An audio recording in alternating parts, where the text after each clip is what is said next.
క్రీస్తునాథుని యందు దివ్యవాణి వీక్షకులారా, సహోదరి సహోదరులారా, తపస్కాల ధ్యాన వడకానికి పునఃస్వాగతం. ఉపవాసము, ప్రార్థన అనే రెండు అంశాల గురించి ధ్యానించుకున్నాం. ఉపవాసము దేవునితో దగ్గరగా ఉండటం, ప్రార్థన దేవునితో మాట్లాడటం. మూడవ అంశముగా దాన ధర్మాలు.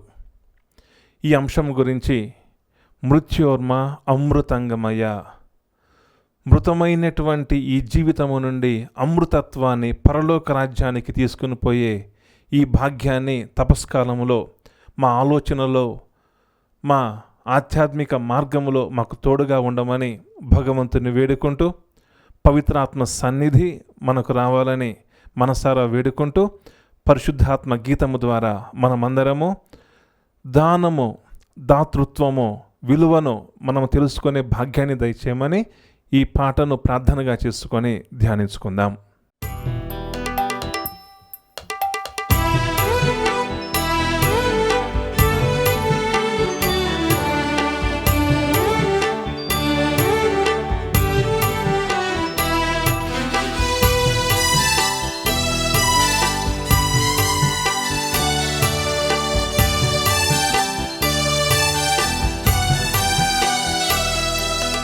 నాలు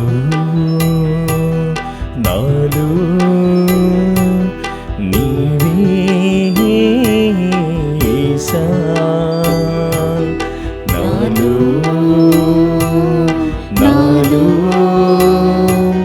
నీవే యేసా, నాలు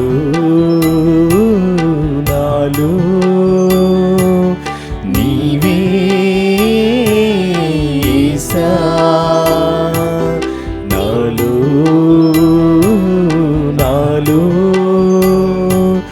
నీవే యేసా, నీలో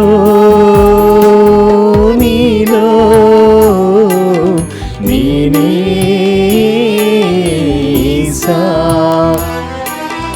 నీలో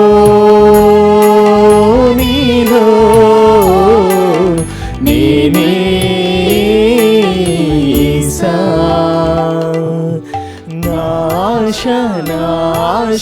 నా చిన్ని ఆశ, నా శ్వాస నీవే యేసా, నా ఆశ నా చిన్ని ఆశ, నా శ్వాస నీవే యేసా.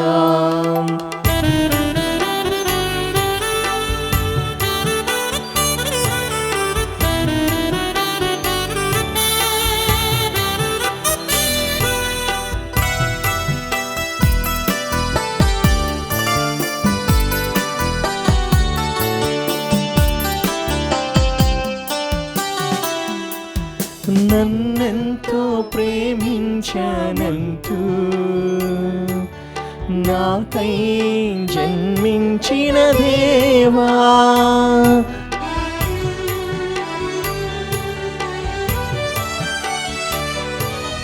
నన్నెంతో ప్రేమించనంటూ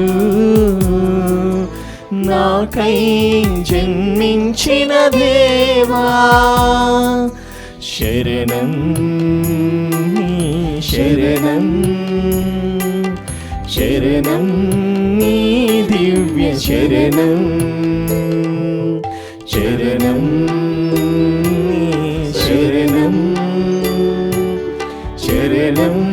నీ దివ్య శరణం.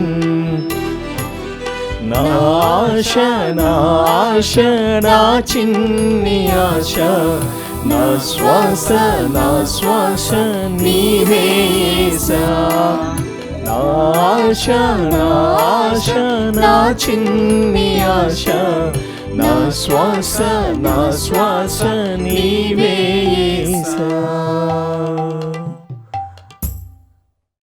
ప్రియ సహోదరి సహోదరులారా, దాతృత్వము, దానగుణము గురించి అపోస్తుల కార్యాలు 4వ అధ్యాయంలో ధ్యానిస్తూ ఉన్నాం.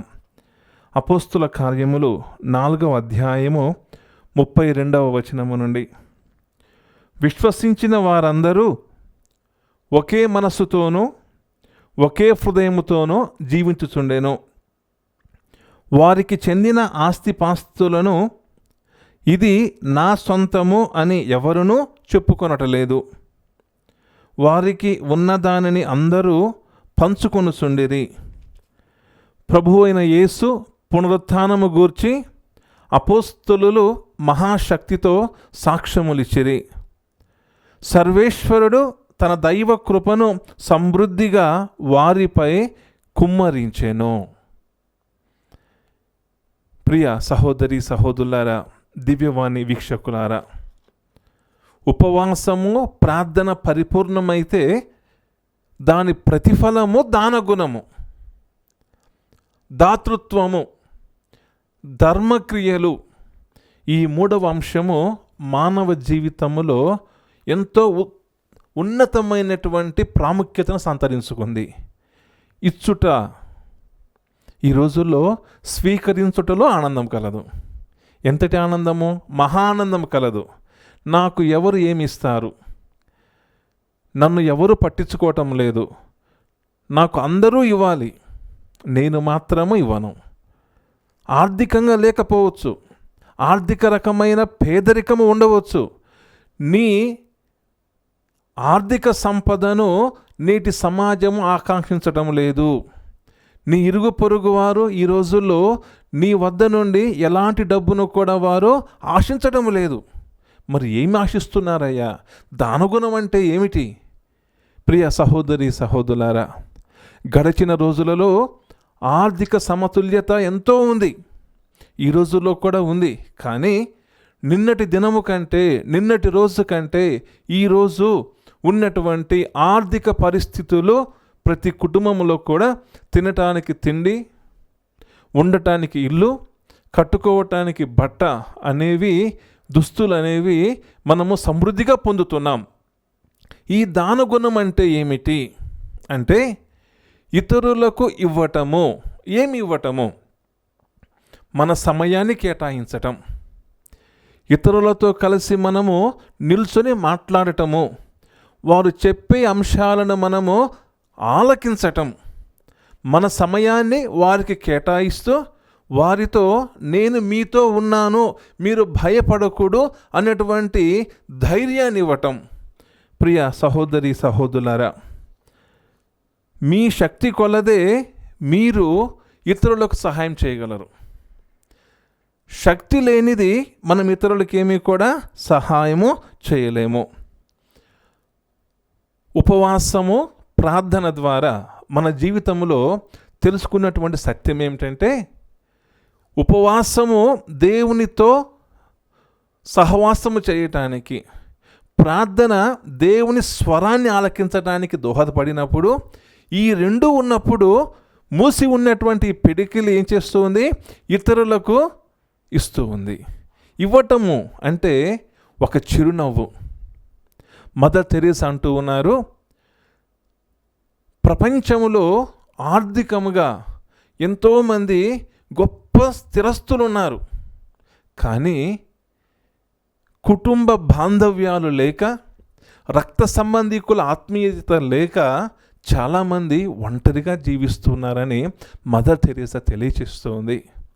ఒకసారి మదర్ తెరీసా కలకత్తా నగర వీధులలో తన అనాథ శరణాలయ పిల్లల కోసము, వయోవృద్ధుల కోసము, తన ఆత్మీయ బిడ్డల కోసము, ఆకలితో ఉన్నవారి ఆకలి తీర్చమని మదర్ తెరీసా తన మటకన్యలతో కలిసి అనేక షాప్స్కి వెళుతూ ఉండేది. ఒకసారి ఒక షాప్కి వెళ్ళిన తర్వాత అక్కడ ఉన్నటువంటి యజమానితో, అయ్యా, అనాథ శరణాలయంలో నా వద్ద ఉన్నటువంటి ఎంతోమంది నిరాశ్రయులు ఆకలితో అలమటిస్తూ ఉన్నారు, నీ వంతుగా ఏదైనా ధర్మం చేయగలవా, దానం చేయగలవా అని అడిగినప్పుడు, మదర్ తెరీసా అంటే గిట్టనటువంటి ఆ వ్యక్తి, మదర్ తెరీసా చేస్తున్నటువంటి సేవలను గుర్తించినటువంటి ఆ వ్యక్తి ఆమె మీద కడు ఉక్రోషముతో తను నిలబడి నీకు నేను దానము చేయవలెనా, ఇదిగో నా దానము అని తన నోటిలో ఉన్నటువంటి ఉమ్మిని తీసుకొని ఆమె హృదయం మీద ఊశాడు. ఊసినప్పుడు అక్కడ ఉన్నటువంటి సిస్టర్స్ భయాందోళనకు గురవుతున్నప్పుడు మదర్ తెరీసా చిరునవ్వుతూ ఉంటుంది. అయ్యా, చాలా సంతోషం, నేను అడిగినప్పుడు నీ వద్ద ఉన్నటువంటి ఆ ఉమ్మిని, ఆ ఎంగిలిని నా మీద కుమ్మరించావు. ఇది వ్యక్తిగతంగా మదర్ తెరీసాని నాకు ఇస్తూ ఉన్నావు, చాలా సంతోషం. కానీ ఆకలితో ఉన్నటువంటి నీ బిడ్డలకు నీవు ఏమిస్తూ ఉన్నావు అని మరొకసారి ఆ తల్లి కోపపడకుండా ఆ యజమానిని అడిగినప్పుడు ఆ యజమాని ఆ నిమిషములో మనసు మార్చుకొని ఆమె పాదములపై పడి మోకరించి, అమ్మా, ఇన్ని రోజులు కూడా మదర్ తెరీసా అంటే నేను ఏదేదో నీ గురించి తప్పుగా ఆలోచించాను. ఇక నుండి అమ్మ, నీవు చేస్తున్నటువంటి ఈ సేవలో నా దాతృత్వముగా నాకున్నటువంటి ఆస్తిలో నేను సగభాగము నీ సంస్థకు చేయటమే కాదు, నేనే వచ్చి నీ సేవలో నేను ప్రతి వారము కూడా నా సమయాన్ని కేటాయిస్తాను అని ఆ షాపు యజమాని మదర్ తెరీసా పట్ల తనకున్నటువంటి ప్రేమను, విశ్వాసాన్ని, దాతృత్వ గుణాన్ని చూపించి ఒక మనిషి దానగుణం గల మనిషిగా మారాడు. అవును ప్రియ సహోదరి సహోదరులారా, చాలామంది తమకున్నటువంటి ఆస్తిపాస్తులను పిడికిలతో గట్టిగా పట్టుకోవాలని చూస్తూ ఉంటారు. ఈ తపస్కాలము మనకు నేర్పిస్తున్నటువంటి అంశం ఏంటంటే, ఇచ్చుటలో సంతోషము కలదు, పరమానందము కలదు. నీవు ఇచ్చినటువంటి సమయము కానీ, వస్తువులు కానీ, ధనము కానీ, నీవు చేసినటువంటి మాట సహాయము కానీ, ఇతర సహాయం ఏదైనా కానీ, ఇతరుల జీవితాలకు అది చిన్నదైనా కానీ ఏం చేస్తూ ఉంది? గొప్ప మార్పునిస్తూ ఉంది, మనోధైర్యాన్ని ఇస్తుంది, శక్తినిస్తూ ఉంది. అవును ప్రియ సహోదరి సహోదరులారా, ఒక కుటుంబంలో ఒక వ్యక్తి చనిపోయినప్పుడు అక్కడికి వెళ్ళి చాలామందిని శబ్దంగా నిలబడుతూ ఉంటారు. ఎలాంటి ఆర్థిక సహాయం చేయనవసరం లేదు. ఆ సమయంలో ఆ కుటుంబానికి ఓదార్పుగా ఉంటూ ఉన్నారు. అదే దానగుణం.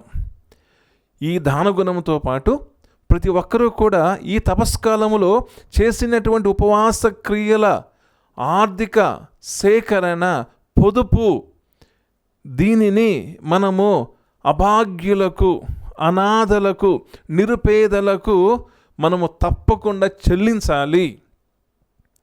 మనము ఈ 40 రోజుల పాటు చేస్తున్నటువంటి ఉపవాసములో మిగిల్చినటువంటి పొదుపు అనేది ఏదైతే ఉందో, ఆర్థికంగా కావచ్చు, వస్తు రూపంలో కావచ్చు, మీరు తప్పకుండా దీనిని క్రియారూపము దాల్చితేనే ఈ దానగుణానికి అర్థము, పరమార్థము అనేది ఉంటుంది.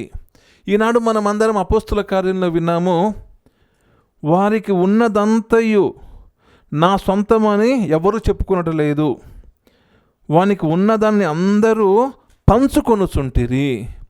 అవును ప్రియ సహోదరి సహోదరులారా, పంచుకొనుట, సంతోషాన్ని పంచుకోవాలి, దుఃఖాన్ని పంచుకోవాలి, కష్టాన్ని పంచుకోవాలి, బాధను పంచుకోవాలి, నీ నిరుత్సాహాన్ని పంచుకోవాలి, నీ ఉత్సాహాన్ని పంచుకోవాలి, నీ లాభాన్ని పంచుకోవాలి, నీ కన్నిటినీ పంచుకోవాలి.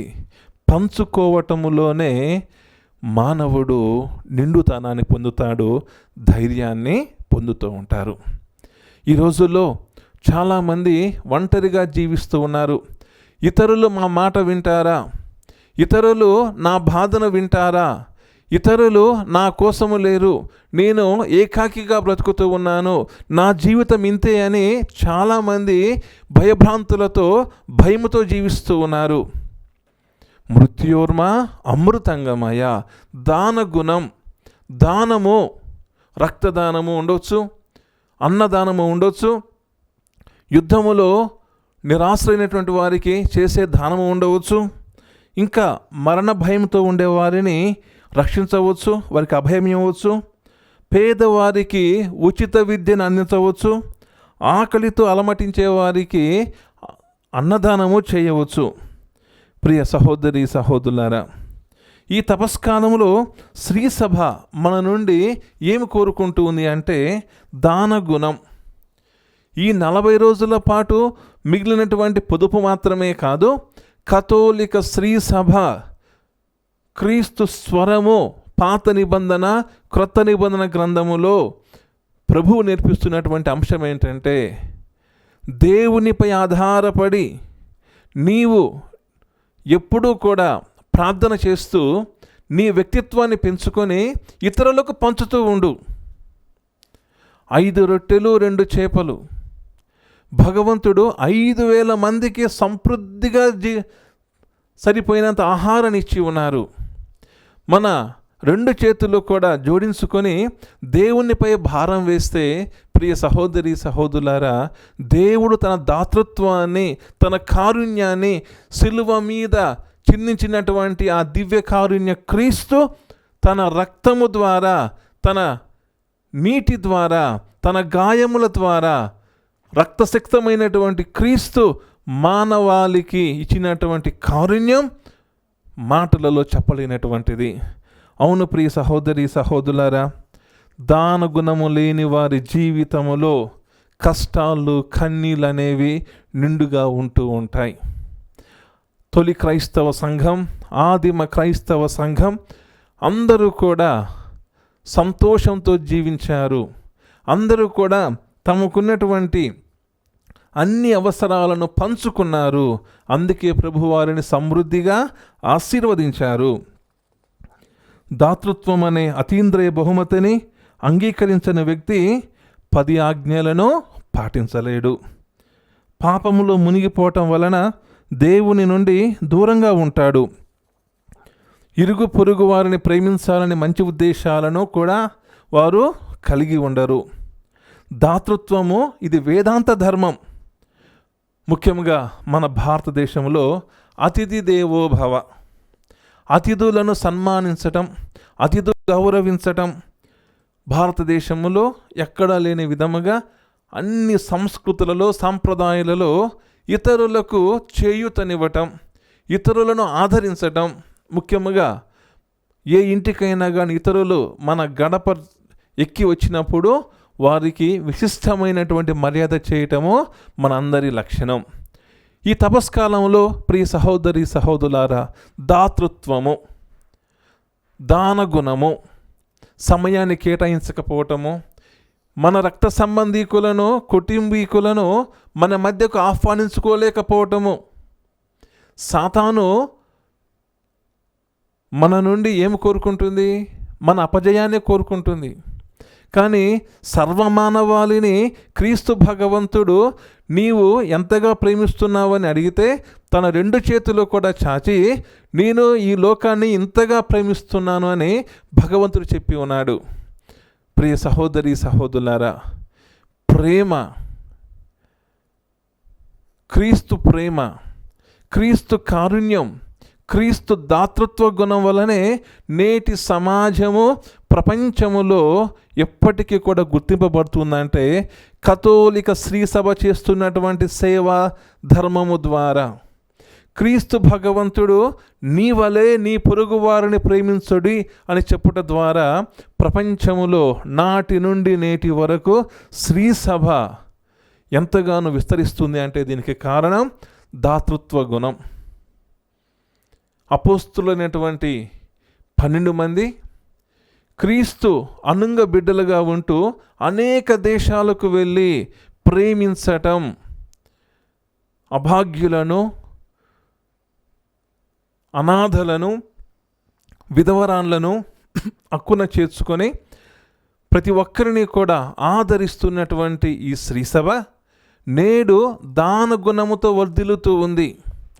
ఈ శ్రీసభకు దానగుణాన్ని మన పూర్వీకులు ఎంతోమంది ప్రతి గ్రామంలో కూడా ఎంతగానో దానగుణముతో, ప్రతి గ్రామంలో ఒక దేవాలయం ఉండాలి, ఒక బడి ఉండాలి, ఒక వైద్యశాల ఉండాలని మన కథోలిక విచారణ గురుమండలాలలో ఎంతోమంది పెద్దవారు విరాళముగా తమకున్నటువంటి భూమి నుండి భూదానం చేశారు.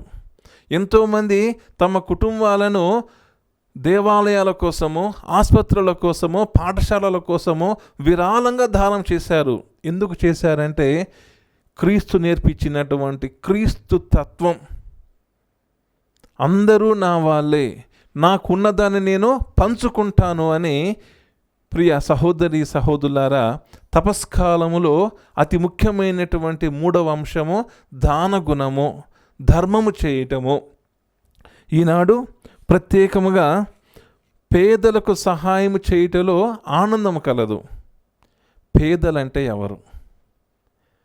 కష్టించి పని చేయని వారు చాలామంది ఉన్నారు. చెమటోర్చకుండా ఫలితం రావాలని చూసేవాళ్ళు చాలామంది ఉన్నారు.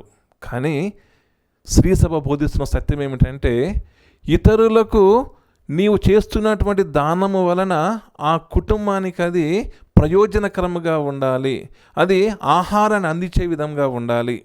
ఈనాడు ప్రత్యేకముగా ప్రియ సహోదరి సహోదరులారా, ఈ దానగుణము ద్వారా అపోస్తులందరూ కూడా పంచుకోవటములోని ఆనందం ఉందని ఏ విధంగానైతే సంతోషించారో, దాతృత్వ గుణం అనేది లేకపోతే ఏ విధంగా ఉంటుందో ఒక చిన్న కథ ద్వారా నేర్చుకుందాం. అవంతిపుర రాజ్యములో విజయుడు అన్నటువంటి ఒక రాజు ఉన్నారు. రాజుగారు అవంతిపుర రాజ్యాన్ని దాదాపుగా 20 సంస్థానాలను తను రాజ్యానికి రాజుగా ఉంటూ ఉన్నాడు. ఎక్కడ ఉన్నా కానీ సిరి సంపదలు చాలా ఉన్నాయి. ఈ రాజుగారికి వివాహం జరిగినది. చాలా సంవత్సరాలు పిల్లలు లేరు. పిల్లలు లేనటువంటి ఈ రాజుగారు రాజ్యము, అధికారము, గొప్పతనము ఎక్కడికి వెళ్ళినా కానీ అందరూ కూడా సాధారణంగా ఆహ్వానిస్తూ ఉన్నారు. కానీ ప్రజలందరూ కూడా ఏమంటూ ఉన్నారు, అయ్యో వీరికి సంతానము లేదు. అప్పుడు ఈ అవంతిపుర రాజు ఒక ముని వద్దకు వెళ్ళాడు. అయ్యా, నాకు భగవంతుని ఆశీర్వచనం వలన అన్నీ ఉన్నాయి, కీర్తి ఉంది, అధికారం ఉంది, ప్రతిష్ట ఉంది, అన్నీ ఉన్నాయి. అప్పుడు ముని అంటూ ఉన్నాడు, రాజా, నీవు పేరులో అధికారాన్ని సంపాదించుకున్నావు, కానీ నీ సేవలో ఈ రాజ్యములో అనేక మంది పేదల వద్ద వారి కాయ కష్టాన్ని నీవు తీసుకొని నీవు సంతోషాన్ని అనుభవిస్తూ ఉన్నావు. నీవు రాజుగా ఉన్నావంటే ఈ దేశములో ఉన్న ప్రజలందరూ కూడా నీ సంతానమే, అది మర్చిపోవలదు అని చెప్పినప్పుడు ముని చెప్పినటువంటి మాటను ఆలకించి రాజుగారు తన రాజ్యానికి వచ్చి రాజ్య భవనములో తన రాణితో కలిసి ఒక నిర్ణయం తీసుకున్నాడు. ఇప్పటి నుండి ఈ దేశ ప్రజలందరూ కూడా నా సంతానంగా భావిస్తూ ఉన్నాను అని దేశ ప్రజల పట్ల ప్రేమను చాటి చెబుతూ ఆ పేద ప్రజల నుండి ఎలాంటి సుంకము, డబ్బు తీసుకొనకుండా వారు సుఖ సౌఖ్యంతో ఉండాలని దీవిస్తూ ఉన్నాడు. అప్పుడు అవంతిపుర రాజ ప్రజలందరూ కూడా ఆయన ఏం చేశారు, దీవించారు. దీవించినటువంటి ఆ శుభ సమయంలో రాజుగారికి సంతాన ప్రాప్తి కలిగింది. అప్పుడు రాజు, రాణి, ఈ బిడ్డ అందరూ కూడా సుఖశాంతులతో సంతోషంగా ఉన్నారు. రాజుగారు ప్రతిరోజు కూడా తన కూతురుని తీసుకొని అల్లారు ముద్దిగా పెంచుకుంటూ సంతోషంతో రాజ్యమంతా తిరుగుతున్నాడు. అప్పుడు రాజుగారు ఒక ధర్మాన్ని మర్చిపోయాడు. ఆ ధర్మం ఏంటంటే మరలా ప్రజలను హింసించటం, డబ్బు కోసము వారిని అనేక విధాలుగా హింసించడం మొదలుపెట్టాడు. పెట్టినటువంటి సంవత్సరంలోపు ఏం జరిగింది, అక్కడ విపరీతమైనటువంటి కరువు సంభవించింది. తన రాజాధీనమైనటువంటి డబ్బును తీసి ఇవ్వాలని ప్రజలు కోరినప్పుడు ఇంకా హింసించడం మొదలుపెట్టాడు. పెట్టినటువంటి ఆ క్షణములో ఏమి జరిగింది, రాజుగారికి ఉన్నటువంటి ఏకైక కుమార్తె అనారోగ్యానికి గురి అయింది. గురి అయిన తర్వాత రాజుగారు అనేక మంది వైద్యులను పిలిపించి అయ్యా, మీరు నా బిడ్డకు స్వస్థత ప్రసాదించండి, మీకు ఎంత డబ్బు కావాలంటే అంత డబ్బు నేను ఇచ్చి వేస్తా అని చెప్పాడు. కానీ లాభం లేదు. మరలా ముని వద్దకు వెళ్ళి ముని సలహా తీసుకున్నప్పుడు ముని చెప్పాడు, రాజా, నీవు గడిచిన కాలంలో ఏ విధముగానైతే నీ రాజ్య బిడ్డలను నీ సంతానముగా గుర్తించావో అదే విధముగా ఇప్పుడు కూడా నీవు వారిని హింసించకుండా ప్రేమతో ఆదరణతో వారిని దీవించు అని చెప్పినప్పుడు రాజుగారు మరలా మనసు మార్చుకొని ప్రజలందరినీ కూడా దీవించటం మొదలుపెట్టాడు. అప్పుడు ప్రజలందరూ సంతోషంగా ఉన్నారు. అనారోగ్యంతో ఉన్నటువంటి తన బిడ్డ కూడా ఏమైంది? స్వస్థురాలైంది. ప్రియ సహోదరి సహోదరులారా, నీవు ఎప్పుడైతే నీలో ఉన్నటువంటి కోరికల కారణముగా నీ భార్యని నువ్వు హింసించవచ్చు, నీ తల్లిదండ్రులను నువ్వు హింసించవచ్చు, భార్య భర్తను హింసించవచ్చు, చేసినటువంటి పాపము అది కుటుంబములోనే ఉంటూ ఉంది. చేసినటువంటి ఆ పాప పరిహారమే దానము, ధర్మము. ఈ తపస్కాలములో మనం అందరము కూడా నేర్చుకోవాల్సినటువంటి సత్యం ఏమిటంటే దాన గుణం, ఇచ్చుట, సమయాన్ని ఇతరుల కోసము వెచ్చించుట. సమయాన్ని వెచ్చించటమే కాదు, ఆర్థికముగా వీలున్నటువంటి ప్రతి ఒక్కరూ కూడా ఈ 40 రోజుల పాటు మాత్రమే కాదు, సంవత్సరంలో కనీసము ఒక్కొక్క కుటుంబము ఒక్కొక్కరిని చదివించే విధంగా మీరందరూ కూడా దీక్ష పొనాలి. మన కథోలిక శ్రీ సభలో గడిచినటువంటి అనేక సంవత్సరాలలో మనమందరము కూడా అనేక పాఠశాలల నుండి బ్రదర్లు కానీ సిస్టర్స్ కానీ మేత్రాసన పాఠశాలల నుండి మనమందరం కూడా చదువుకున్నాం. ఆ రోజుల్లో మనందరికీ ఆర్థికంగా చాలా కష్టంగా ఉంది.